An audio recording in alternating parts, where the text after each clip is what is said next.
Şujağa çağanın ahlaki, ene tatının ahlaki, hem metin god işgärlerini näme diye bir haçağın başına ya olmadı da video karanlarda, sosyal medyalara cemne diye demek bunda bir alamet var. Osman Canım şu hellen qaraşdy, yormazan araç gizada galym oğluna başlan mihmanım ellide. Kabul olsun Ramazan ayında her bir hayır dua dileylenmez. Yaşım olayım olsun, adım mübarektin Osman Can. Canım sağ olsun.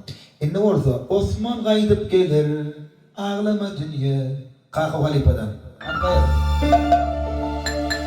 Ay bittin ağlama, yüreğimi darlama.